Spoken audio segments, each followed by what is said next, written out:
early witches were said to be people who called upon demons or the devil and made a pact with them in exchange for supernatural powers. North Berwick is a small town in Scotland where some of the most brutal and horrific witch trials took place. It all started during the reign of King James VI. While on his way to get his new bride in 1589, he encountered a series of disastrous storms. In fact, the storms were so bad that he was forced to head back home. He immediately thought that the storms were the work of witches. It didn't help that back then a rumor had started that a witch had sailed out on the River Forth to conjure up some storms. So from then on, King James was dead set on finding these witches. In fact, 70 to 200 women were accused of being witches. Most of them were tortured and then executed. Now, apparently during these trials, he did come across a number of women that admitted to being witches. They claimed that they had all made deals with the devil and were now under his command. They also claimed that they would use one of the churches there to hold their covens. They even said that this was the place where they had summoned the devil himself. In fact, this church was located right on the seafront, so James was like, aha! The perfect place to conjure up storms. All of you are guilty. As a result, these witches were strangled and then burnt at the stake. In our fourth spot today, we have Sabrina Spellman. Although she's a fictional character, Sabrina still deserves a spot on today's list. Without too many spoilers, the show The Chilling Adventures of Sabrina is about Sabrina, a teenage witch who on her 16th birthday has to sign her name in the Book of the Beast. Upon doing so, she makes a deal with Satan. She basically gives herself to him in exchange for magical powers. At first, Sabrina refused to do so because she didn't want to give up her mortal life, but later on she was forced into doing it in order to stop a number of evil forces that were murdering many of the townsfolk. Once she signed the book, she is forced to do Satan's bidding. She has to basically bow down to him and do whatever he instructs her to do. In return, Sabrina's magic became even stronger. In fact, she became the fourth witch in all of history to summon demonic blue hellfire, which was then used in order to fight off the Greendale 13. And for her to do that as a relatively new witch is very impressive. Later on in the show, we also realize that Miss Wardwell is evil and is using Sabrina so she can become the Queen of Hell. Sabrina's destiny took a dark shift as soon as she made a deal with the Dark Lord. Although all the witches in the series have signed this book, the Dark Lord specifically needed Sabrina to sign it. Her destiny is far more different than the other witches in the show. Have you guys watched the show? Let me know in the comments below. Honestly, I did, but after season 2,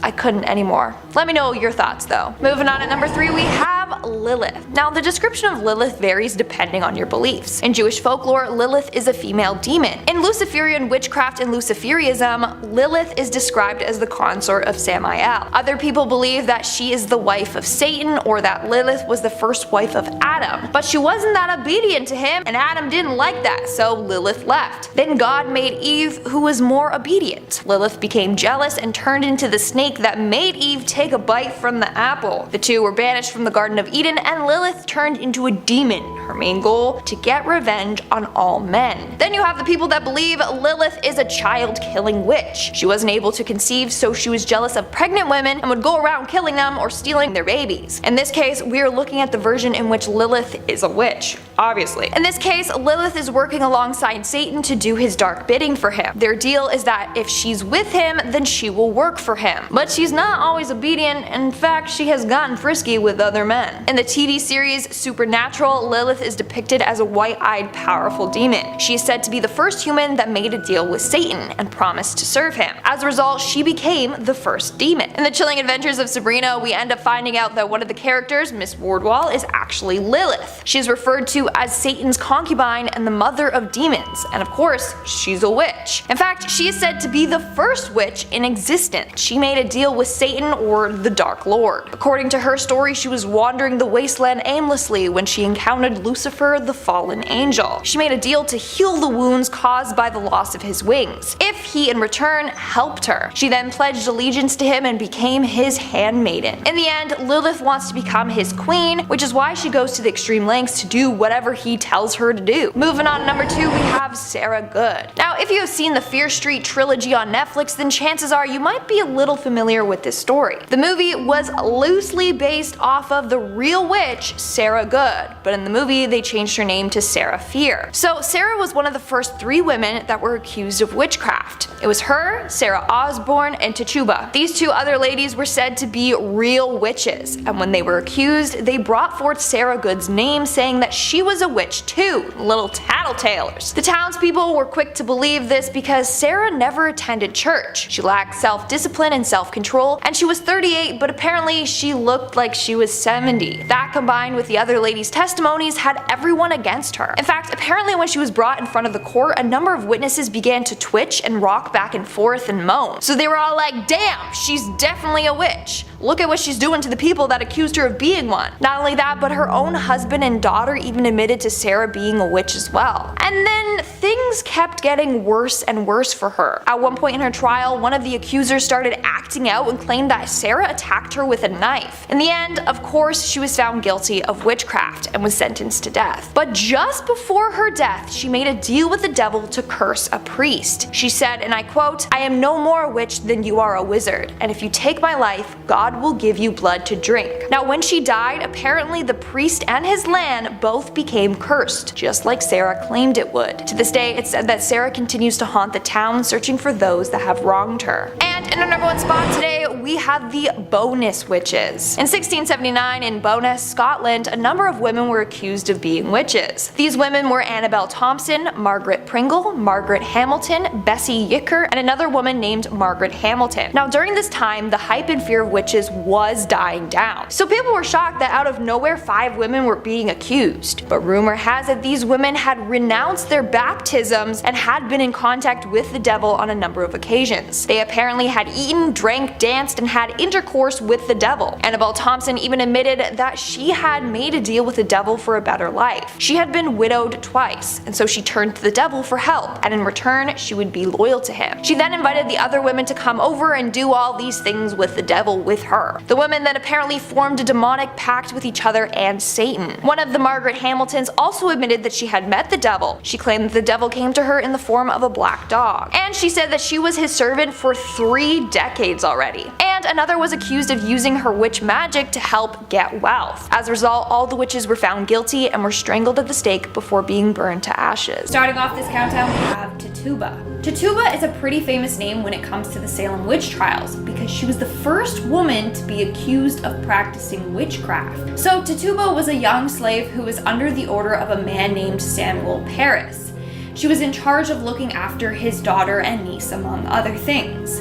Then in the early 1690s, several young girls all over town began acting strange, his daughter and niece included. The girls would contort their bodies, bark like dogs, and babble and cry hysterically, almost as if they were possessed. They also would complain of bruises and pinch marks appearing randomly on their body. So immediately, people thought that they had been cursed by a witch. When she was put in front of a court, at first she denied any involvement. But eventually she admitted to practicing witchcraft. She claimed that the devil came to her and bid her to serve him. She went on to tell this elaborate tale about seeing strange animals, like a hairy creature that walked on 2 legs with wings and a head like a woman. She also talked about a red cat and how she would ride on sticks, and was told by the devil to pinch these young girls. She also claimed that a big black dog came to her and told her to hurt the girls. Her testimony shocked and scared a lot of people, and we don't know if what she said was true or if she was just messing with the people in the court, you know, playing into the whole witch stereotype, or if she really was practicing witchcraft and made a deal with the devil. In the end, she was sent to prison for a year. In 1693, some mysterious unknown individual freed her from jail, and after that, no one heard from her. In our 4th spot today, we have Agnes Sampson. In the early 1590s, King James VI of Scotland started to fear witches. He blamed that witches could cast spells on Mother Nature and conjure up terrible storms. Well, as King James and his wife were sailing back to Scotland, they encountered 2 very dangerous storms. Immediately, he was like, "It was the witches, they're out to get me!" And then he was determined to get them. So he started a witch hunt. Of the 70 people accused of being witches, one of them was named Agnes Sampson. She was a healer and midwife, but because she had these healing powers, people automatically assumed that she was an evil witch. In fact, growing up, her father taught her about the black arts. She also apparently could give predictions. So yes, she was a witch, but she was not an evil one. Well, eventually she was accused by a woman named Gillis Duncan. Basically, under torture, she confessed to being a witch and then gave the names of other witches. That's when Samson's name was brought up. She was then tortured as well, and her body was shaved and revealed a witch's mark. In the end, under torture, she confessed to being allies with Satan and said that she conspired to kill the king. She was later burned to death. Now it's said that the ghost of Agnes haunts the Palace of Holy Roadhouse. A number of people have seen her roaming around naked after she was stripped and tortured. Moving on to number 3, we have Malin Matsdotter. In July of 1676, Swedish widow Malin Matsdotter was reported for being a witch. She was reported by her own daughters. They claimed that their mom would abduct a number of children and use them for a number of dark rituals. She was accused during the largest witch trial in Swedish history, the Great Noise. Now, was Malin actually a witch, or were her daughters just looking to get rid of her? Well, sadly, we don't know for sure. She may have indeed been practicing witchcraft, but she wasn't going around abducting kids. That part was never proven. Anyways, when she was put in front of the court, she always maintained her innocence. Her partner, on the other hand, Anna Simonsdottir Hack, was also accused of being a witch and apologized for her wrongdoings. These two women were the last victims executed for being witches. Anna was decapitated, but for Malin, well, they decided to burn her at the stake. She was the only witch in Swedish history to have been burned alive. Rumor has it that just before she was burned alive, she cursed both her daughters for eternity and gave them over to the devil. When the flames covered her body, apparently she did not scream, nor did she appear to be in pain. For everyone watching, this was further proof that she was in fact a witch. In our second spot today, we have Dion Fortune. Dion Fortune, born Violet Mary Firth, was a psychiatrist, author, occultist, and witch. For Fortune, it all started at the young age of 4. That's when she claimed she started receiving visions. Apparently, the visions were of her being a priestess in her past life. Then at the age of 20, she suffered a mental breakdown as a result of these psychic attacks, as she called them. During her recovery, she found herself drawn to the occult. From there, she began writing a number of books on the occult and witchcraft. In 1924, she founded a fraternity for people interested in the craft. It was called the Fraternity of Inner Light. In the fraternity, they engaged in a number of different practices and rituals. One was the initiation ritual, where the candidate was introduced to magic and witchcraft. The second was evocation, in which people would learn to harness the powers of witchcraft. Furthermore, Fortune was known for her involvement in the magical Battle of Britain. Basically, a number of British occultists joined together to help during World War II by using their magic. Shortly after the war ended, Fortune passed away. It's believed that her great effort in this battle caused her health to weaken and weaken. Nowadays, her influence is still strong for practitioners in the Wicca/witchcraft movement. And in our number 1 spot today, we have Marie Laveau. Although Marie Laveau described herself as a voodoo priestess, a number of people just referred to her as a witch. So Marie lived in New Orleans from 1794 to 1881, but not a lot is known about her life. What we do know is that she turned heads on the streets. Some were terrified of her, others basically bowed down to her. So it's said that the magic she practiced combined Catholic and African spiritual traditions. In fact, she was frequently called upon to help others. She would visit the sick in prisons, and at one point, the city called upon her for help with the yellow fever epidemic of the 1850s. On top of it all, she owned a large snake that she named Zombie, named after an African god. In fact, many believed that this snake harnessed magical powers itself.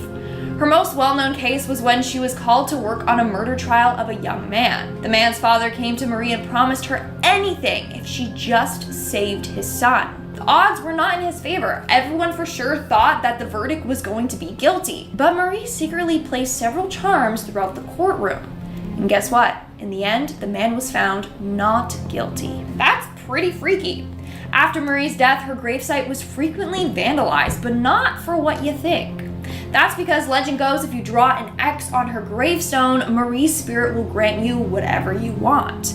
So you had to draw an X on her tomb, then turn around 3 times, knock on her tomb, and then you have to yell out your wish. If in the end the wish comes true, you have to come back, circle the X, and then leave Marie an offering. Here's another legend surrounding Miss Laveau. There's apparently a haunted image of her hanging in New Orleans' historic voodoo museum. Some people say that they can feel Marie's cold eyes watching them as they're looking at this painting. Others say that once you see this image, then Marie will haunt you and even show up in your dreams. In fact, tour guides say that whoever wishes to see this painting must go by themselves, because the tour guides refuse to see this painting themselves. It's pretty freaky if you ask me. Starting off this countdown, we have Gilles Garnet. Now, not only was this guy a witch, but he actually used his witchy powers to conjure up a potion that would transform him into a werewolf whenever he so pleased. That's right, he was a witch and a werewolf. In October of 1572 France, that's when Garnier killed his first victim as a werewolf. He grabbed the poor girl and dragged her into a vineyard. He then proceeded to tear the flesh off of her bones with his teeth and eat it. But he was still not satisfied after, so he went and ate another victim. He struck again the following month. He took on his werewolf form and attacked a man and ate his stomach. This kept going on and on until someone caught him. Well, actually, they didn't really know it was him at first, but they claimed that they saw some weird man-like beast crouching over and eating one of the victims. That's when the authorities were like, oh shit, there's a werewolf on the loose, and then they were out looking for this weird werewolf man. While they were out looking for him, people kept going missing like crazy, and eventually he was caught. One evening, a group of workers were traveling across towns when they spotted the werewolf man. As they got closer, they saw it was Garnier and obviously reported his ass to the authorities. At trial, he confessed to having stalked and murdered at least 4 individuals, but the number was indeed higher. In the end, he was found guilty of witchcraft and lycanthropy, and he was burned at the stake. Moving on to number 4, we have Lasses Birgitta. Lasses Birgitta was an alleged Swedish witch back in the 1500s. In fact, she was the first woman executed for witchcraft in Sweden. Story goes that one night her and 2 men met up at a churchyard cemetery with plans to resurrect people from the dead using their witchy powers. When they arrived at the church, Lasses used her powers to open the church doors. This involved her circling the place 3 times and then blowing into the keyhole. Magically it opened for them and they entered. While in the church, they were looking for a stole. You know, the scarf type pieces of cloth that are worn by priests?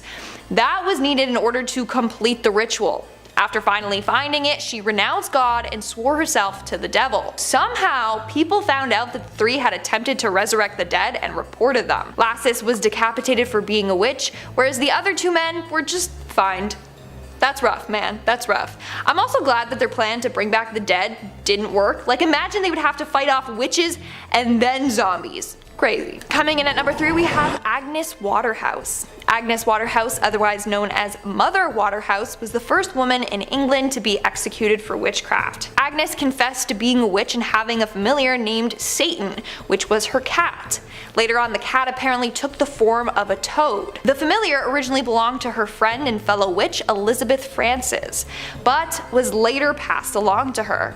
Furthermore, apparently Agnes would use her sorcery for evil.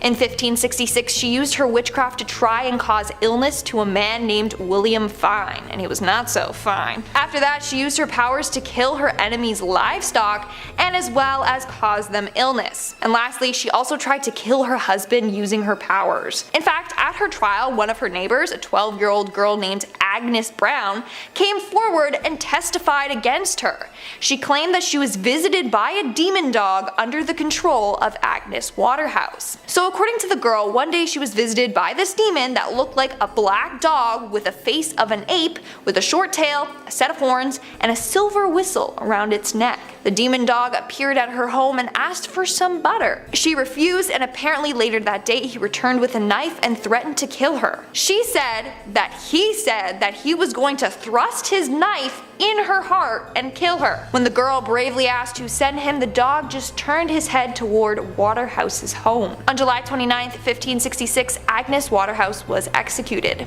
Before doing so, she repented and begged God for forgiveness. She also did admit that she was sending her familiar to hurt and damage her neighbor's goods.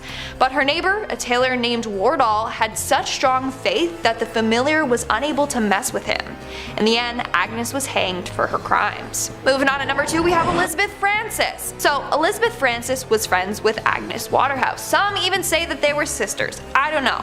But she was accused around the same time that Agnes was. She was the original owner of Satan, the white spotted cat, and her familiar. According to Francis, she received the cat from her grandmother, who was also a witch. Her grandmother, in fact, was the person who taught her all about witchcraft when she was only 12 years old. According to Elizabeth, her cat would speak to her in a strange hollow voice and also would do anything in exchange for a drop of blood, which is why they could get him to do all of their dark bidding for them.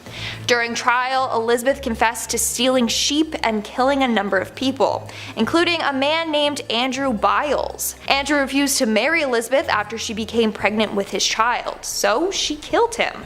Later on, her familiar told her to make a certain concoction of herbs and to drink it, and that would terminate her pregnancy. She did, and it worked. Not only that, but when Frances finally married, she got her familiar to kill her husband and her daughter. Agnes also confessed to using her powers and familiar to kill one of her own pigs to see, what it could do. And then she also killed her neighbor's cows and geese after they got in an argument. She got in an argument with the neighbor, not with the cows and geese, thought I should clarify. As I said before, the cat eventually turned to a toad on its own. So Frances was the first witch to be accused, and then she was the one who told everyone about Agnes in order to get a lighter sentence. So Elizabeth wasn't killed right off the bat. But 13 years later, she was accused again, and that's when she was killed for witchcraft. And in our number one spot today, we have Laurie Cabot. The story of Laurie Cabot is one that still blows my mind to this day. So Laurie is the high priestess of the Salem Coven. She is well known among modern day witches. Now, Laurie would only ever use her powers for good and to help people. In fact, she was psychic, and she would use her psychic abilities in order to help police solve a number of crimes. The first time being during the disappearance and death of Martha Brailsford. So back in 1991, two people from Salem were reported missing. That was Martha Brailsford and her neighbor Tom Mamoni. Eventually Tom returned home and said that the two were sailing when Martha fell off the boat after being hit by a rogue wave. So police began searching the bay for Martha, but they were unsuccessful. That's when one of the investigators who knew about Laurie and her abilities reached out to her for her help. Using just Martha's name, location, and birth, she was able to tune in and locate her. Laurie then said she got visions of Tom trying to make advances on Martha, but Martha was not into it. When she rejected him, he dragged her to the side of the boat and struck her head. He then put weights on her hips and attached an anchor to her feet and tossed her overboard. She even saw exactly where in the water Martha was. And guess what? She was right about all of that. A local fisherman ended up finding her body in the location that Laurie had said, and Martha did indeed have anchors and weights attached to her body. When Martha's body was located, Tom fled, and so Laurie was once again asked for help, but this time locating Tom. She once again tuned in and got a vision of Tom in a cabin, and got a vibe he was on his way to cross into Canada. Not only that, but Laurie performed a binding spell on Tom to make sure he would do something stupid so that he would get caught. Well, 3 days later, police found the cabin Tom was staying in, and it was in a small town near the Canadian border. They found the cabin because Tom made a stupid mistake. He parked his car near the cabin and he left the lights on. Neighbors called the cops because they didn't recognize the car and they knew the neighbors were out of town. Isn't that crazy? Round of applause for Laurie. Starting off this countdown, we have Julia Brown. Julia Brown was a well-known voodoo practitioner and witch in her small town in Louisiana. People knew her for her charms and her curses, as well as the creepy songs that she would sing on her porch with her guitar. In her community, people would come to her and she would perform a number of different rituals for them. That was until people started to take advantage of her, so she started to get back at them. When they came to her, she would scare them by telling them predictions like they're gonna die soon or bad things were coming for them. Then the locals were like, "Okay, what's going on with her?" Close to her death, Julia started to act strange. She would constantly sing songs about her death and how she would get revenge on the town. One song that she would sing goes as so: "When I die, I take the whole town with me. When I die, I take the whole town." Not a very cheery and upbeat song if you ask me. In fact, no one knew what she was talking about until the day that she passed away. On September 29, 1952, Julia passed away. On that day, the town came together for her funeral. Well, as they were lowering her casket into the ground, rain came down hard. This rain later turned into a disastrous hurricane that wiped out the entire town. So it's believed that before she left, she put a curse on the town, which is what she meant by "when I die, I'm taking the whole town with me." Over the years, a number of people have attempted to rebuild the town, but every time they do, it ends up getting destroyed again. Maybe her curse is real then. In our fourth spot today, we have Gerald Gardner. Gerald Gardner is often called the father of modern witchcraft, and that's due to the fact that he founded Wicca. Although technically he learned it from a group of people and then went on to just write about it, so they gave him credit for it. But anyways, basically back in 1939 he said that one night he encountered a group of women who claimed to be witches. They stripped him of his clothes and put him in the middle of a ceremonial circle. The circle was lined with naked women, and they showed him their ways. From there, he learned briefly about Wicca and thought, hey, this is great, let's preserve this and make sure that everyone knows about it. In 1954, he actually created a book titled Witchcraft Today that teaches others how to embrace Wicca fully. He then went on and became obsessed with the occult. In fact, it's believed that a number of Wiccans and pagans were saved partly because of him. They could come out and be like, yeah, I'm a witch, without fear of being hanged or burned alive. To this day, he's one of the most relevant witches in history, but also one of the more controversial ones. In our third spot today, we have Mother Shipton.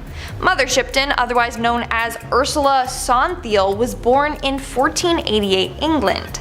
Legend has it that she was born during a massive thunderstorm and her mother gave birth to her in a cave. Her mother was only 15 at the time and was stuck raising Ursula in that cave by herself. That was until the monastery took her mother in and a local family took Ursula in. Eventually her mom was taken to a nunnery and they never saw each other again. Growing up, Ursula had a hard time fitting in. She had a large crooked nose, her back had a bend in it, and her legs were twisted. So right off the bat, people were like, yeah, she's a witch, just because of her appearance. In fact, people would bully her and call her hag face. Others believed her father was the devil. It didn't help that her mom refused to tell anyone who the father of her child was. So people were like, yeah, for sure, her father's the devil. Not only that, she would spend a lot of time by the cave that she was born in. Now, how did she get the name Mother Shipton? Well, eventually she went on to marry a man named Tobias Shipton, and she took his last name.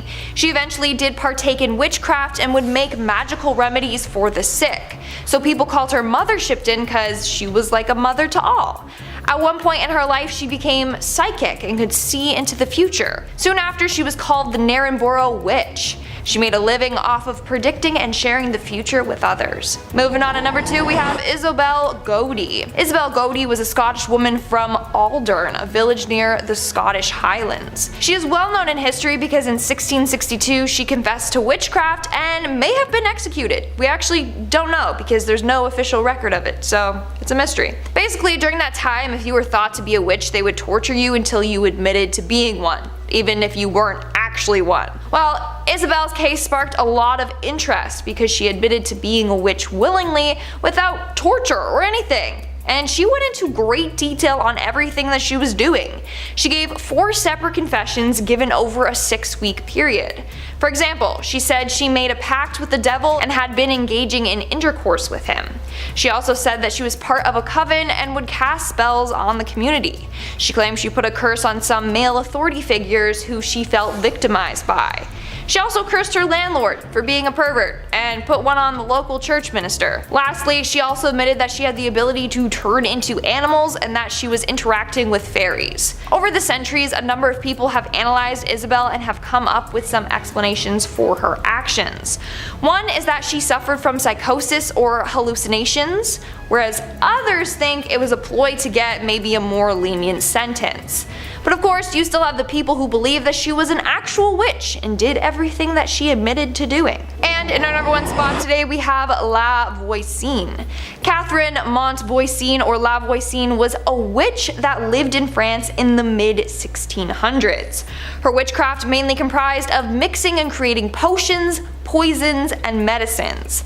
She also would tell people their fortunes and would hold black masses where people could come and make contact with the devil through her. It started off with her just providing palm readings and advice for people, but then she realized that her clients were mainly women who were coming to her with spousal problems. A number of them wanted their husband dead, so she started creating the potions to help them kill their husbands and gain fortune. Then things started to get darker and darker. She began practicing dark magic and witchcraft. This involved her leading a number of satanic rituals in the catacombs under her home. One time she even spilt the blood of an innocent victim as a sacrifice for the devil.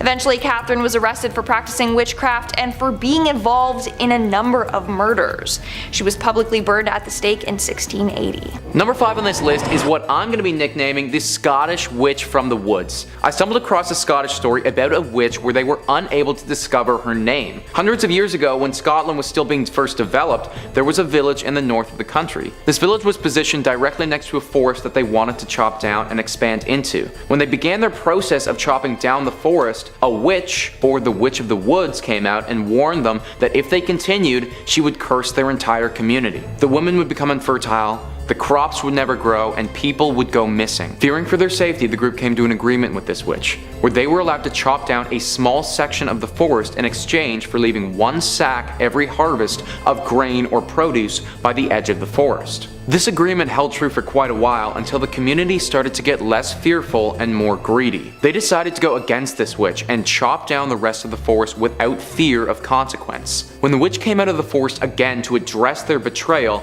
they refused to listen, and they hung her immediately. Right before she was executed though, she said that the new price was 3 bags of grain. This fell on deaf ears though, except for one fearful farmer that decided to heed the warning for a little while. The community went on thriving until once again that farmer's fear was replaced with greed. He stopped delivering the grain, and that very same day, his youngest daughter went missing. The community looked everywhere, but nobody could find her until somebody checked the mill. Through the bricks and all over the walls, blood started dripping down to the ground, and they knew exactly where his daughter went. That mill has since been torn down, but it was replaced with a silo, and to this day, the locals in that area still think that that silo is haunted by the Scottish Witch in the Woods. Number 4 on this list goes to the Paisley Witches. The Paisley Witches are actually nicknamed after the town of Paisley in Scotland, where these witches were based. Christian Shaw was an 11-year-old girl who was the daughter of a higher up in the Scottish community. It was this 11-year-old girl who fell victim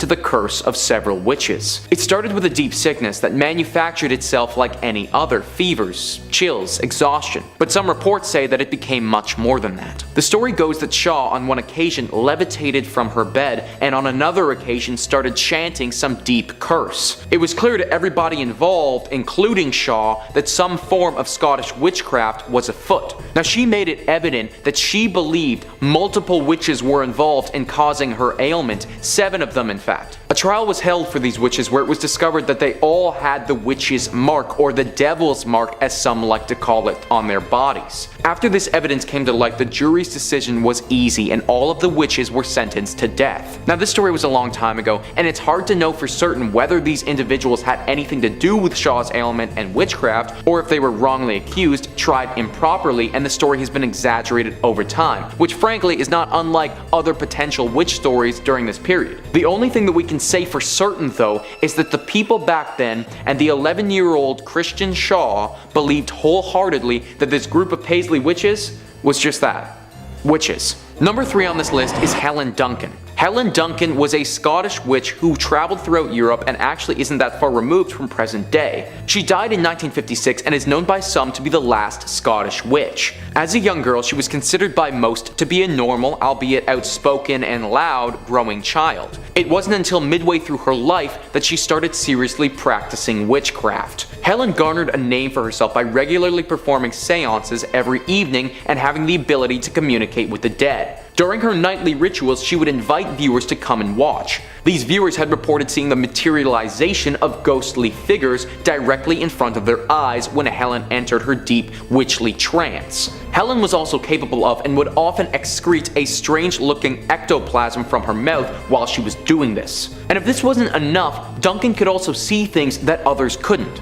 At one point, the ghost of a sailor appeared and talked about a very secretive incident that had happened in World War II that the public, or Helen Duncan, couldn't have possibly known about. After hearing this information, the authorities realized that they couldn't have Duncan revealing any important state secrets about the war and arrested her for witchcraft immediately. It was revealed during her trial that some of her witchy ways were not what people were led to believe though. Like her ectoplasm was simply the regurgitation of a cheesecloth made to look like some type of ghostly substance. Even though some of her abilities were proven to be fraudulent, it still doesn't explain how she was able to accurately predict or say the things that she couldn't have possibly known. Helen Duncan didn't use any of her abilities to harm anyone, but the capability to potentially talk to the dead, it's still very chilling. Number 2 on this list is Thomas Weir and his sister Griselle. What makes Thomas and his sister so scary is that nobody expected them to be involved in witchcraft at all. Up until the end of his life, Thomas was known by most to be a nice man of the community held in high esteem. However, nearing the end of his life, Thomas came clean about who he really was, telling the entire community during a religious service that he and his sister had been performing witchcraft for years, going into deep detail about how they had consistent communication with the devil and had devoted their entire lives to carrying out his bidding. This bidding manifested itself in many different ways, most of which involved causing harm to others, or in Thomas's case, getting it on with animals. Yeah. He was a weird dude. At first, the community barely believed him, but after the sister came out and corroborated his story in detail as well, they started piecing it together. Thomas was always walking around with a big black staff. The neighbors had reported hearing strange sounds in the evening coming from their home and weird lights going off. Suddenly, the guy that everybody thought they knew as their nice, friendly neighbor was somebody else entirely. Reports say that when he was burned at the stake, he took far longer to die than a human should. Also, his staff was burned with him, and it emitted an extremely strange sound and moved in unnatural directions when it was burning, as if it was being possessed by some force. I suppose that in the case of Thomas and Griselle, they had done such a good job at hiding their identities as witches and had been extremely methodical with their crimes, that before they died, they just had to let the world know just how evil they actually were. Number 1 on this list is Isabel Gowdy. Isabel was a Scottish witch from the 1600s, and frankly, she did everything. Through several confessions that she made on her own accord, without the pressure of torture or coercion from higher ups, Isabel admitted to taking part in a wide array of witchcraft activities. She admitted that she had freely let the devil suck blood from her neck and that she had romantic relationships with the devil before. She admitted to taking the body out of child's graves and using it in a ritual to destroy people's crops. She said that she had made clay effigies or voodoo dolls of someone's children and used these to harm and even kill them. Isabel was also part of a coven, a group of witches whose intentions were evil and had the ability to change their form into animals. She described in detail the brutal murders that she had committed for the devil and her fellow witches. She even offered up information about spells they had used to inflict illnesses on people, uttering some of them to the council she was confessing to. Now, it's unclear exactly why Isabel decided to confess to these heinous crimes and oust herself as being a witch. She had to be aware that confessing to these crimes of this nature would surely mean her execution. It had been said, though, that she felt extreme guilt for her crimes, and that's why she decided to come forward and accept the consequences as they were. Regardless of what her intentions were, though, Isabel Gowdy has to go down as one of the most dangerous known witches in Scottish history. Coming in number 5, we've got Mother Suspiriorum. Thankfully, this witch mostly minds her own business. It's always good to have a demon summoning witch stay in her lane. It shows maturity and purpose, and most of all, an unwillingness to get innocent and unrelated parties involved. Mother Suspiriorum is mostly concerned with the smooth running of the Helena Marcos Dance Academy, and as such will do all sorts of heinous things to ensure everything goes well. These acts don't really reach out beyond the immediate interests and connections at the academy though. Still, her spellcasting and demonic involvements are terrifying to say the least. Throughout Suspiria, we see all sorts of spells cast by the matronly witches. A poor student who had caught on to the magical nature of the academy is brought to to a secret room and has her body unknowingly contorted by Mother Susperiorum vessel, Susie Banyan. This horrible twisting and turning performance renders her body a mangled mess, but isn't quite a demonic summon. Then we see a girl dropped through the floor, which results in a broken leg. Still, the witchcraft inherent in the academy puts her into a trance and has her complete a performance upon that snapped limb. Ouch. The true demonic summoning occurs when Helena Marcos herself attempts to take full control of the school. In a ritual meant to transfer her into Susie, it's revealed that Susie is indeed Mother Susperiorum, one of the 3 founding witches. This is where the scary stuff becomes very apparent. Interrupting Marcos' ritual, Susperiorum declares that Marcos is a false leader and all of her followers must be punished. To do so, she summons an incarnation of death and lets it run wild. And run wild it does. This blood-soaked abomination tears through the followers of the false prophet, rending their flesh and melting them down to nothing. Those who were not on Marcos' side can do nothing but look on in terror as their contemporaries are torn apart by an otherworldly presence, but hey, at least they get to survive. With this death-filled ritual complete, Susperiorum is free to roam about in Susie's body, watching over those who were involved with the academy. However, it seems she's not too eager to summon another demon right away. Another ritual someday, perhaps. Coming in number 4, we've got Haggis from Pumpkinhead. Now here's a movie with a totally different vibe for you. No dancing, no intrigue, but definitely a bloody demon looking to kill some youths. She may not have an academy to inherit, but Haggis is definitely good at casting spells and summoning demons. This witch looks more like a witch than pretty much anybody on this list, too. Gnarled features, wispy hair, living a hermit's life far away from anyone and everyone. The whole 9 witchy yards. The thing Haggis is most well known for is definitely the summoning of Pumpkinhead though. All of the potions, brews, hexes, and curses in the world wouldn't amount to half the suffering this demon causes. She doesn't really even want to do it either, but Ed Harley, a grieving widower who recently also lost his son in a freak accident, refuses to walk away with nothing. At first, he requests that Haggis bring his son back to life. This, unfortunately, is not within her power. However, she can offer up something else. Revenge. Ed jumps at the opportunity, not exactly knowing what he's in for. In doing so, he dooms all sorts of people, including himself. Knowing what's in store, Haggis warns Ed of the terrible price he'll pay, but goes through with the ritual regardless. Unearthing a corpse from the mountain graveyard, Ed offers up both his and his son's blood to Haggis to summon Pumpkinhead. This demonic creature rises from the earth and begins a terrifying killing spree. It makes its way to the teens responsible for the death of Ed's son and methodically ends their lives. Ed starts to see these gruesome murders through the eyes of the demon and realizes the mistake he's made. Too late though. Pumpkinhead cannot be stopped until its revenge mission is complete. Haggis warns Ed that if he tries to stop Pumpkinhead, he'll die too. This results in Ed discovering that he and the demon are inextricably linked. Any damage done to Ed happens to the demon too. With this information, Ed decides to lay his own life on the line to end the madness, and successfully kills both himself and the demon. Haggis then collects their bodies and returns them to the mountain. Someday though, she'll bring the demon back. Someday. Coming in number 3, we've got the Borrower Witch from Supernatural. There are plenty of demons and witches to choose from in this famous series, but the Borrower Witch seems to fit this list the best. This witch in particular, interestingly enough, has no real name.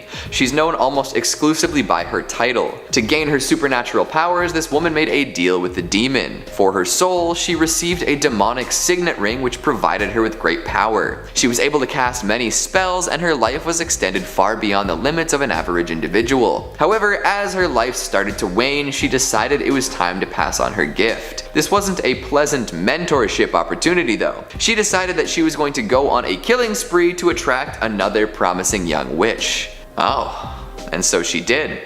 During her killing spree, Tasha Baines tracked her down and refused to be her subordinate. Because of this, the Borrower Witch killed Tasha, which kicked off a whole new series of events involving cutting hearts out of chests, twig and twine dolls, and witch-killing bullets. Damn. Coming in number 2, we've got Sarah from the Neon Demon. This could be a very wild reading of this movie, but I think it works out just fine. The Neon Demon is the tale of a young orphaned model named Jessie who moves to LA in an attempt to make it big. At first, she's innocent and afraid, unsure of herself and looking to others for help. Enter Sarah, one of the 3 big presences in the movie. She appears alongside Gigi, another model, and immediately takes interest in Jessie. Sarah and Gigi are shunned by many powerful figures in the modeling community following following the arrival of Jessie. This makes them jealous and angry. Sarah speaks with Jessie about how easy it must be for her because everyone loves and admires her. This is the inciting incident in Jessie's coming ritual. As narcissism takes over, Sarah watches from afar. Jessie shoots to the top quickly for sure, but in doing so loses some previous parts of herself. And she starts seeing strange neon symbols all over the place in her life. Her dreams begin to showcase horrifying and possibly demonic imagery. While her professional life soars, the people around her begin to disappear or expect more from her. This culminates in Jessie being killed and eaten by Sarah, Gigi, and makeup artist Ruby. Okay. I see this as Sarah being a witch of sorts, looking for the flesh and blood of a younger, more desirable person to use as a potion of youth. She summons the titular demon to slowly eat away at Jessie's life until nothing but that beauty is left, and then consumes her in that concentrated state. Gigi can't handle the meal, but Sarah is ready to roll with this fountain of youth. She found her ticket and used some magical, demonic means to claim it. Or maybe I'm reading too far into it. Who knows? And finally at number 1 we've got Thomasin from The Witch. You might be thinking, isn't Thomasin the least scary witch in this movie? We see a seductive figure morph into a gnarled old crone who makes a young man vomit an entire apple and then eventually kills him. A baby is stolen and processed into flying ointment. How is the puritanical Thomasin, who decides to only join the coven at the very end of the movie, the scariest witch? Well, that's the thing. She was devout throughout the flick, asking for forgiveness from God, staying with her family even when accused of sin and treachery by her mother, the works. But even with all of that, she was unable to protect her family and ended up totally alone. Desperation takes over and she summons the devil himself through Black Phillip, the demon who tempted and methodically killed her entire family in myriad gruesome ways. She decides that she will give her soul to him forever to avoid dying in the wilderness. So while Thomasin herself might not be a scary witch, the things she had to go through only to end up making a deal with the devil are very scary. What a flick. Coming in at number 5 we have Baba Yaga. In Slavic folklore, Baba Yaga is a witch who appears as a deformed or ferocious looking old woman. In Slavic culture, Baba Yaga lived in a hut usually described as standing on chicken legs. Baba Yaga may help or hinder those that encounter or seek her out. If she decided that she does not like you or wants to help your cause, you would meet a violent end. Baba is an ogress who steals, cooks, and eats her victims, usually children. She once lived in a hut surrounded by human skulls and a spike as to warn off those who might try to approach her. She was banished from the living realm due to her horrible acts. It is said that now and then she is summoned, and when this happens she wreaks havoc on children, taking more victims. Please don't ever attempt to summon Baba Yaga for favor, although she may decide to help if she chooses, but be warned it may be the last thing you ever do. Coming in at number 4 we have Malin Matsdotter. Malin is a Swedish witch accused during the witch hunt of 1668 to 76. She was a widow and was also accused of being involved in her late husband's passing. Her main accusation was from the children of her village. They claimed that she had been abducting them and bringing them to a secluded place to perform a satanic sabbath. Reportedly, she was trying to persuade the children to join her in performing black magic. She was even accused by her own daughters, persuading the court of her guilt. Malin, along with Anna Hack, were the last victims executed for being witches during the Great Swedish Witch Hunt of 1668 to 76, often referred to as the Great Noise. What makes Malin Matsdotter unique is that she's considered the only witch in Swedish history to have been burned alive. Normally witches were decapitated or hanged before their bodies were burned at the stake, but it appears Malin's refusal to admit to her guilt made the authorities less gracious in their sentencing. Malin firmly maintained her innocence and went out in history. In the end, she refused to shake hands with her daughters. It is said that before her death she gave her daughters to the devil and cursed them for eternity for their part in her sentencing. While burning, Malin did not scream, she did not cry or react to her pain. Some felt this further confirmed her witchcraft. Shortly after her death, one of her daughters was convicted of perjury and she too was forced to walk through death's door. It is now said that if you try to summon Malin, you too will be cursed for eternity like the daughter. She's angry and looking for revenge. You might stand a chance if you are not a woman, as she directs her curses at any woman who crosses her path, as if they are her daughters. But just to be safe, maybe don't try to contact her next time you're near a Ouija board. Coming in at number 3 we have Pester. Pesta is the witch of pestilence and disease. When she roamed the land of the living, she was known for bringing great disease that killed thousands. It is said she was born during a great plague. From the destruction, she was created to ensure this suffering continued around the world. She is a hideous old woman dressed in black, carrying a rake or a broom. She traveled from farm to farm spreading disease. If she carried a rake, some at the farm would die. But if she carried a broom, all at the farm would die. The Black Plague was first brought to the northern countries via a ghost ship. In 1349, a ship carrying wool set forth from England headed north, but before the ship reached its destination, one by one, they started to get sick and die. Any attempts to quarantine the sick failed. The ship should have sunk or stayed lost at sea, but it is believed that Pesta guided the ship to shore and it reached Bergen Harbour in Norway. I've been there. Rats and fleas on board which carried the plague made their way into the country. The Black Death then spread to Sweden and then into Russia in 1351. This plague was so deadly it killed a third of Denmark's population and half of the people in Norway.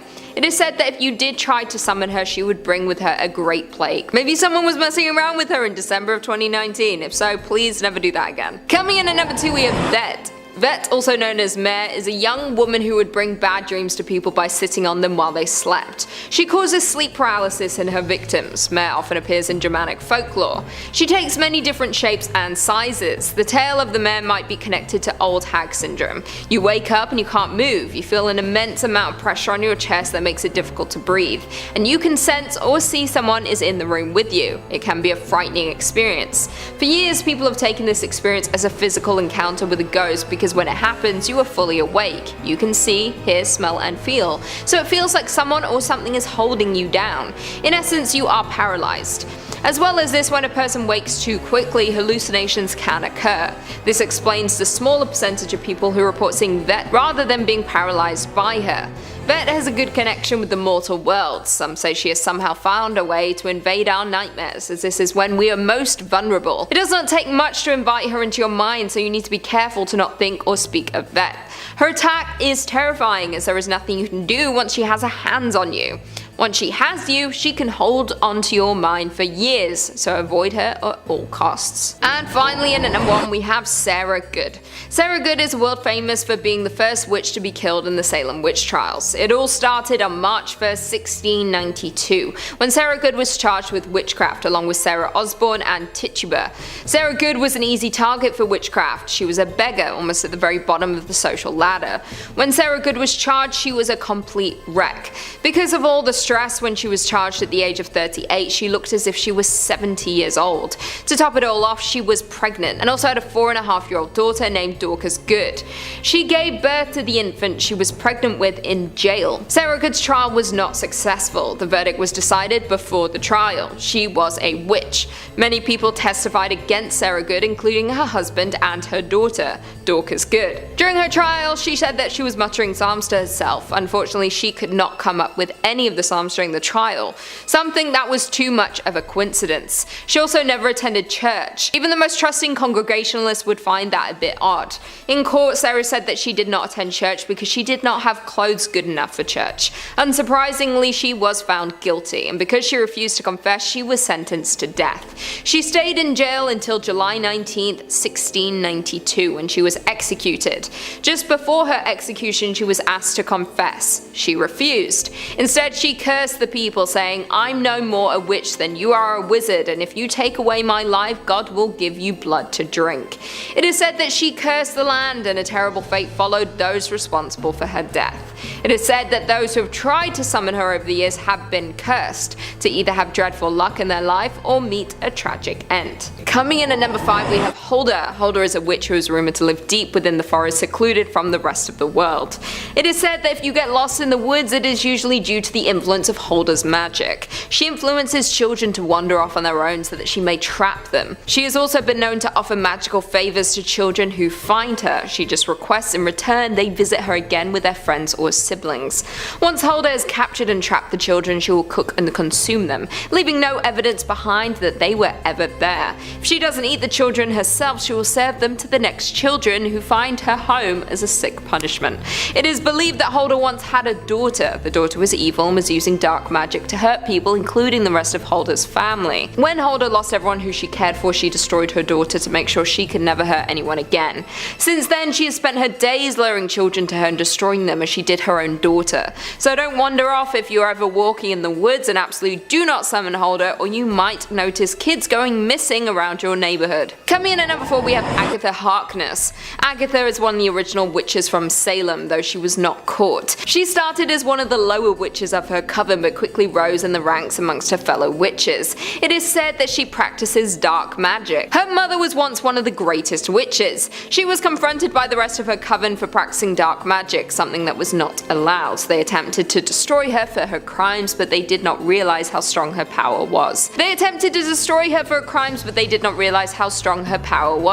She drained the power from every other witch in the coven, including her mother, making her the most powerful witch in Salem. It is said that since then she has continued to practice her dark magic, never encountering a witch as powerful or as cunning as she is. She is an evil witch who can manipulate the minds of those around her to commit horrible acts. She is not someone who you would like to cross or make angry. She also has the ability to wipe the memories of those who she controls, meaning they don't even know that it was not their decision to commit their crimes. It is said she still resides in Salem, where her coven once called home. Although it is not clear where, there are a number of historical sites in Salem one could visit if looking for Agatha. If you did want to contact her for some dark reason, it does not come easy. You have to make a sacrifice for her to bother making an appearance. She requires a personal sacrifice of something that you love, whatever that may be for you. Maybe burning your childhood toy or something else you were attached to emotionally. If you do summon her, you might not get what you wanted. If she likes you, she might grant whatever you seek, but if not, you might unleash a great evil not only on yourself but back onto the world.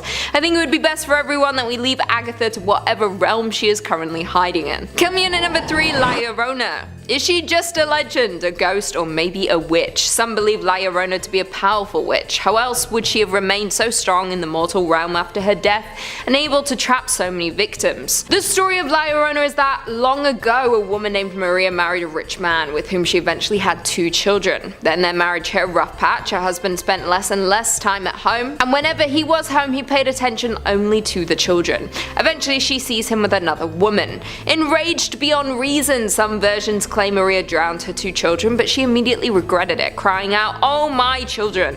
Maria is sometimes said to have drowned herself afterwards. However, not everyone believes that she did drown herself. Some say her rage sent her deep into seclusion, where she turned mad and began studying dark magic. She wanted revenge from what her husband had done to her, but she got lost in her grief and rage and forgot her original reason. All she could think of now was her children and the anger she felt. Now she roams the earth looking to steal children from their mothers. Children are warned not to go out in the dark, for La Llorona might snatch them, throwing them to their deaths in the flowing waters. There is one warning: if La Llorona is stalking you as one of her next victims, you will hear her crying. Once you hear this, there is little that can be done to stop her. If you were to summon her, she would not benefit you in any way. There is no bargain you could strike with her. She only knows pain and destruction. Coming in at number 2, we have Sally the Dunstable Witch. The story of Sally came from the late 19th century about an elderly woman who lived in Dunstable, Bedfordshire. She was allegedly a little old lady living alone with her cat. When perhaps out of boredom or being fed up with her life, she turned to the dark arts. Allegedly, the town found out about her practicing dark magic. They stormed her house and pulled her into the town square. They proceeded to burn her at the stake. But Sally had planned for this. Somehow, she found a way to survive the burning and took a new form. As she burned, she cursed the village and promised to get revenge. On her return, she was plaguing the church, performing her magic to make the village believe the devil was among them.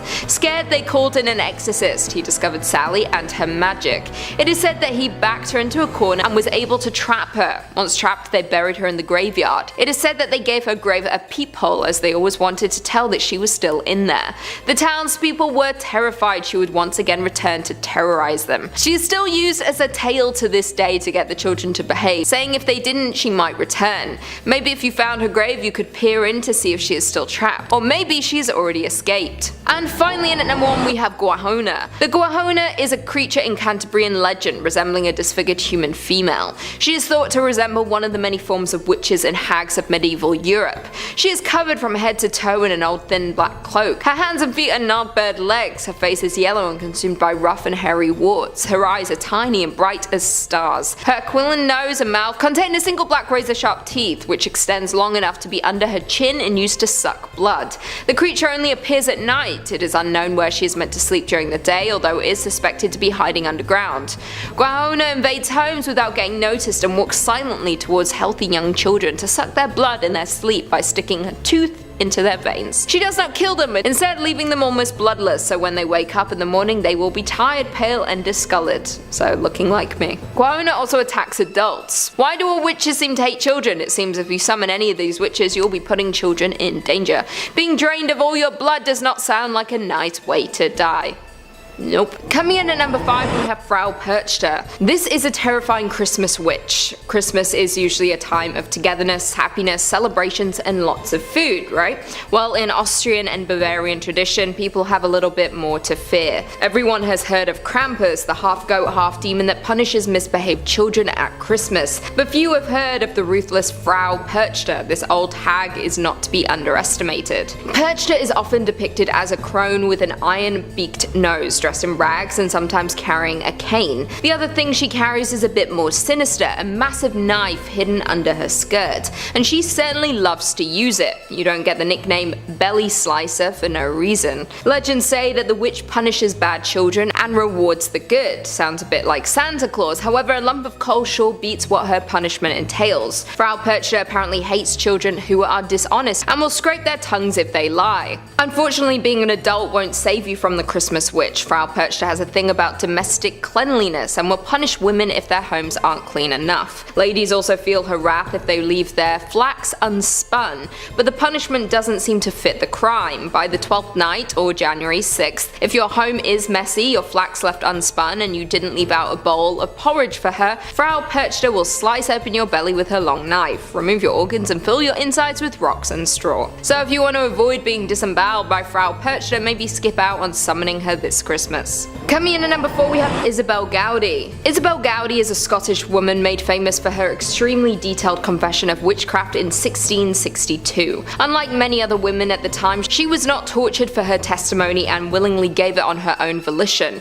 Her confession apparently provides one of the more comprehensive looks into European witchcraft folklore at the end of the era of witch hunts. As a result, she was tried and allegedly executed. In her famous confessions that took place over several weeks, Isabel Gowdy spoke about the time she encountered the devil, who she described as having cloven hoofed feet. She admitted to being in service to the devil, also claiming to have slept with him. Gowdy spoke in great detail about her coven's activities, like their abilities to shapeshift into animals. She detailed the different charms and chants she would use and also said she was once entertained by the Queen of Fairies in her home. The details surrounding her execution are muddied at best. There's speculation that she was strangled and burned, while others say she was most likely beheaded. Coming in at number 3 we have Jenny Greenteeth. Straight from English folklore is Jenny Greenteeth, a bit of a Party City looking witch if you ask me, but she's not someone to cross. This witch has a myriad of different names like Wicked Jenny or Jenny Greenteeth, but her MO is all the same.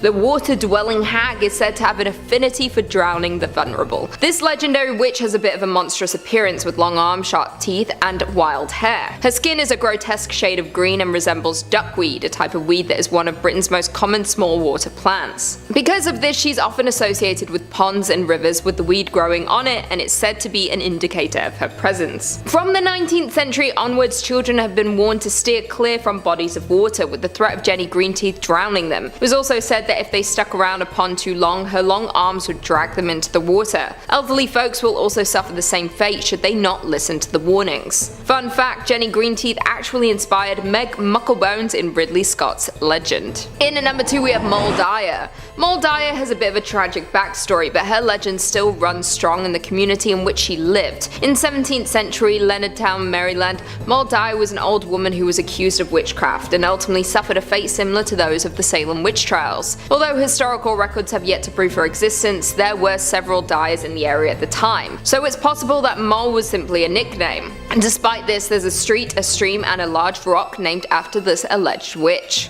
Legend goes that Moldai was an old hag who lived a semi-isolated life on the edge of town. The townspeople feared her, and the ambiguity of her origin sparked a flurry of rumors. Some believed that she had killed her husband and was on the run, and others believed she was driven out of her previous hometown. There was speculation that she was a healer, and after a series of misfortunes plagued the town, Moldai was blamed and labelled as a witch. On a freezing winter night, the townspeople gathered outside of her home with torches and pitchforks in tow, setting fire to the ramshackle home. Moldai narrowly escaped the angry mob and took off deeper into the woods. Several days later, her body was discovered frozen solid on top of a large boulder, with one hand stretched out to the heavens as if cursing her tormentors. In the years after her passing, they say that the lands became uncharacteristically barren, livestock died, and the men responsible for leading the mob suffered bouts of terrible luck. Today, Moldai is said to haunt the lands in which she died and can be found on the coldest of winter nights. The imprint of her body is apparently still embedded on the rock that she died on and is even on display in the town. Many believe that Moldai partially served as an inspiration for the entity from the Blair Witch Project. We all know how that ends, so I would not recommend summoning Moldai. And finally, in at number 1, we have the Bell Witch. In the top spot is none other than the infamous Bell Witch. The legend of the Bell Witch haunting is a staple in southern United States folklore, and a terrifying story at that, so terrifying that it even captured the attention of a US president. In the early 1800s, John Bell and his family settled in Tennessee on 320 acres of farmland along the Red River. For their first 10 years, their life was good until one day things changed. Strange paranormal occurrences began to plague the family. They would hear pounding on the walls, chains rattling, and John Bell even saw a peculiar and unnatural looking creature. It had the head of a rabbit and the body of a dog. The haunting progressed, and soon the entity was snatching blankets off of the children as they slept and even began to develop a voice. The family would hear faint whisperings and what sounded like an old woman singing hymns. The activity only got worse and the entity began attacking the Bell's youngest daughter, Betsy Bell, leaving welts and handprints all over her face and body. Its voice strengthened over time and they would hear it quoting scripture, carrying on intelligent conversations and still singing hymns. Word of the supernatural phenomena spread like wildfire and even garnered the attention of Andrew Jackson before he became the 7th president of the United States. When Jackson and his men went to investigate the claims, one man from his entourage was allegedly attacked by the Bell Witch and said he felt pins being stabbed into him and was being beaten severely. Some allege that Jackson later said that he would rather fight the British at New Orleans than fight the Bell Witch. Maybe for good reason too, because John Bell became the main subject of her wrath. The Bell Witch apparently tormented him and caused a steep decline in his health.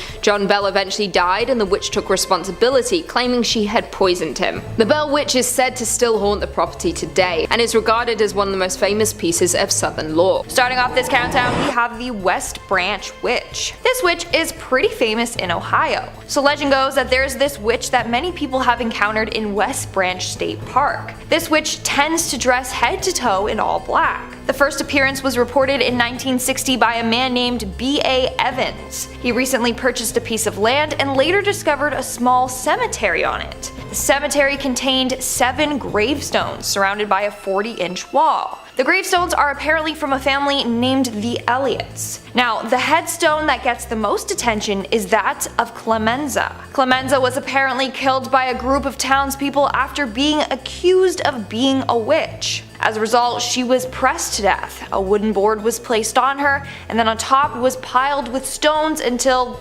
her body was crushed by the weight. To this day, her grave is marked by a pile of stones that rests on top of it. Now it's said that she haunts the graveyard and the surrounding area. In fact, on her graveyard is a curse that says, and I quote, "Remember youth as you pass by. As you are now, so once was I. As I am now, so must you be. Prepare for death and follow me." Now, if you read it out loud by her grave, she will apparently chase you away. Apparently, this whole legend is real though, and there is a curse upon her grave. One night, a group of hooligans took stones from her grave, which, hello, you're not supposed to do. Well, on the car ride home, they got into a deadly car accident and everyone in the car died except for one boy. That was the one boy who didn't take a stone from her grave. Had he done so, he wouldn't be here today. So, that is absolutely horrifying. no thanks. Moving on at number 4, we have Moll Dyer. Legend goes that Moll Dyer was a witch that lived in Maryland in the 17th century. But there are no historical records of her existence, so it might have just been a legend passed down from generation to generation. Either way, it's quite creepy. So the story takes place during a brutal winter in 1697. During this winter, there wasn't a lot of food available. In fact, many residents sadly passed away from starvation. Then there was Moll Dyer. She lived basically isolated from the community. Some say she wanted it that way since she was on the run after killing her husband. Well, one cold winter night, a group of vigilantes were like, let's just take her down. So they burnt her house down and chased her around with pitchforks, calling her a witch. Moll did manage to escape, but kept running until she fell upon a large boulder. She ultimately froze to death on that boulder. Several days later, a young boy found her corpse. Her body was frozen with one of her hands on the boulder, the other outstretched up towards the sky. Some say she froze to death, putting a curse on her tormentors and the town. What's scary is that the rock that she died on is still on display in this town. In fact, her handprint is imprinted onto the rock for eternity. And Moll Dyer's curse is still effective to this day. All men responsible for her death and their ancestors will suffer for the rest of their lives. They will be cursed with bad luck. In fact, it's said that her tormentors got sick and some passed away. Others had their land become barren and their livestock died. All from the curse that Moll Dyer put on them. In our third spot today, we have the Aswang. A subscriber actually brought this next witch to my attention, so I thought I would include it in today's video, and hopefully I pronounced the name right, okay? So this witch is a shape-shifting evil spirit. It's not just a witch though. It can also transform itself into a vampire, a werebeast, and a ghoul. But unlike normal vampires, this creature can go out during the day and they aren't harmed by the sunlight, and they don't also sparkle. During the day though, they are often seen with bloodshot eyes because they just spent the entire night searching for houses that are holding wakes so that they can then go in and then steal the bodies and then eat them. No need to worry though, they don't attack during the day, that's when they're at their weakest. Plus, they only attack in the darkness because that's when they believe that God is asleep. But when they do hunt, they go after the young and feast on their hearts and livers. In fact, they have this thing that comes out of their mouth and then can reach into a mother's womb to suck the baby out of them while the mother is asleep. Isn't that horrifying? It is. But wait, it gets worse. Apparently humans can choose to turn into this creature if they so desire. To do this, they have to tie a fertilized chicken egg to their stomach. The chick will then pass through their flesh, and once this happens, they have to bury the shell in a bamboo tube with coconut oil and chicken poop. After that is all complete, they will gain the powers of this monster. And it sounds like I just made that all up, but I swear that's part of the legend. What's horrifying is that this witch moves quickly and silently. They are super tiny so that they can hide behind things with ease, so you'll never be able to hear or see them coming. Now, these witches are said to be extremely wicked. If you ever cross one, they'll make sure you will pay. They'll put a curse on you so that bones or insects will come out of your bodily orifices. Like imagine just sitting there and then all of a sudden a spider crawls out of your eye or you start coughing up bones. Yeah, no thank you. That's why these witches are so highly feared. Coming in at number 2, we have the Bell Witch. This is one of the creepiest stories out there because it involves a real-life witch and a real-life curse. So it all started back in the early 1800s with a man named John Bell. Now John lived in a Tennessee farmhouse with his family. All was going well until one day he saw this weird creature. He described it as a dog-like creature, but with a rabbit's head. He tried to shoot at it, but nothing happened. Then John's daughter Betsy started to witness freaky things as well. In fact, on a number of occasions she was attacked by an unseen force, as she described it. Then other weird spooky things would happen, like they would hear chains being dragged through the house, or gulping and choking sounds and scratching at their bedposts. Finally, after months of tormenting, the entity finally spoke to them. Turns out that they were being haunted by their former neighbor, Kate Batts, who was actually a witch. She was dead set on destroying the family, especially John. She wanted to kill him. She never said why though, and I want to know why. Over the next 3 years, Kate tormented the entire family daily. She cast a number of spells on John from her grave. As time went on, John actually became weaker and weaker, until 1829 when he was found dead with a small vial of liquid near him. Apparently Kate, the Bell Witch, gave John this poison and he took his life. After his death, Kate stopped tormenting the family. So again, I want to know, what did John do to Kate to make her come for him? Like, seriously, I'd never want to get on her bad side. And in our number one spot today, we have the Chatapee. The Chatapee is this creepy witch/vampire creature from India. Legend goes that this creature is formed after a woman passes away during childbirth or after a woman takes their own life. You know the succubus demon? The demon that presents itself to men during sleep and tries to have their way with them and then can kill them? Well, this is the Indian equivalent to the succubus demon. This witch rides on a tiger during the night. She then sneaks into your home without disturbing anyone and attacks men in their sleep. She will then suck the life out of them through their toes. Yeah, you heard me, their toes. I don't know why she wants those hairy stinky things near her face. Don't ask me. Anyways, some versions of this legend say that she has the power to change her form. She can transform into a tiger with all tiger features except one human leg.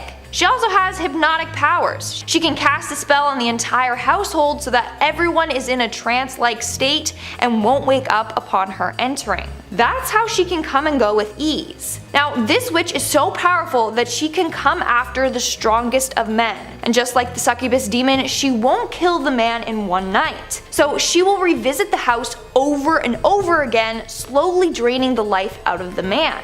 She draws out his death with the men falling weaker and weaker and not knowing what's causing it. Eventually he will grow so sick and pass away, and no one will know that this witch was to blame. Starting off this countdown, we have the Wabanaki Ghost Witch. This is a terrifying witch that scared Native American tribes for centuries. According to their legend, this witch was one who practiced evil magic when they were alive, and when they died, they came back to life as an undead monster. Its name is Skadigamooch, and it craves human flesh and blood. The worst part, if it's coming for you, there's no stopping it. It will kill and devour any and everything that gets in its way. Now, during the day, this witch appears as an inactive human corpse, but as soon as night falls, the corpse comes to life and goes off searching for prey.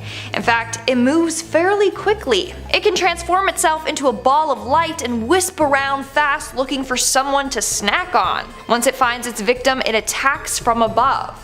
So you literally can't even see it coming. The legend also tells the story of one time this witch attacking a whole group of hunters and warriors. They were out spending the night in the forest when they were all attacked and killed one by this witch. I mean, it normally prefers to attack individuals who are on their own, but in this case, it must have been fairly hungry because it just devoured that whole group of men with ease. The only way to kill this witch is to burn her body right after she dies, or else she will come back to life and make your life a living hell. Coming in at number 4, we have Grilla. In Iceland, during the Christmas holidays, children have to watch themselves if they've been naughty that year. They don't find lumps of coal in their stocking. No, they run the risk of getting eaten by a nasty witch named Grilla. Grilla is depicted as a troll-like witch that lives in the mountains of Iceland. She has the ability to sense misbehaving children, and then she keeps note of all the kids who have wronged. Some depictions of her have her with hooves and 13 to 15 tails. Other depictions have her with nasty dirty nails, ears that droop to her chin, and eyes at the back of her head. Also, she's massive. You definitely don't want to get on her bad side. Did I mention that she likes stew? Stew, of course. That's where she puts the naughty children and then eats them right up. I should also mention that Grilla has been married 3 times. In total, she has 72 children. 72 children that she can send after you if you ever do her wrong. Some of these children are said to be murderers, others are said to be pranksters. With her most recent husband, she had 13 children who are called the Yule Men. They're kind of like the dwarves from Snow White, except they're evil. So the Yule Men are all gnome-like creatures that go around torturing households in their own way. They are named accordingly. For example, you have Spoon Licker that will go around licking all your spoons. Then when you go to use the spoon, you get a nasty taste in your mouth. Or you have Window Peeper. He likes to lurk outside your windows and then just watch you do stuff, you know? Sometimes he will even steal the stuff he sees. On the 13 days leading up to Christmas, these Yule lads will visit families one by one. Oh, you thought that was all? No, think again. Grilla also works alongside the Yule cat.